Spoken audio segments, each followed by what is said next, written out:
आज budget declare हुआ है, उसमें ये कहा गया है कि 12 लाख की इनकम पे जीरो टैक्स आएगा। समझने की बात ये है कि अगर 12 लाख की इनकम पे जीरो टैक्स है तो ये जो टैक्स स्लैब दिया गया है वो क्यों है। अगर 12 लाख की इनकम को हम कैलकुलेट करते हैं तो उस पे जो टैक्स बनता है वो आता है 60K। इस 60K के टैक्स को जीरो करने के लिए गवर्नमेंट ने एक न्यू रूल लाया गया है जिसको कहा गया है रिबेट 87। इस रूल के अकॉर्डिंग अगर आपकी इनकम 12 लाख तक ही है तो आप जितना भी टैक्स गवर्नमेंट को पे कर रहे हो तो आपको एग्जम्पशन मिलेगा, और जिनकी इनकम सैलरी बेसिस पे आती है उनको इस एग्जम्पशन की लिमिट स्टैंडर्ड डिडक्शन 75,000 तक का दिया गया है।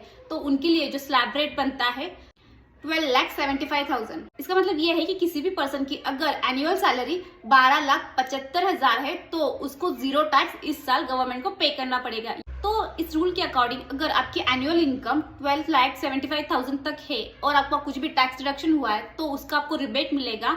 इसका मतलब अगर आपने 60,000 तक टैक्स भरा या फिर आपने 75,000 तक भी टैक्स मिला है तो आपको उसका रिबेट मिलेगा फाइलिंग योर ITR रिटर्न।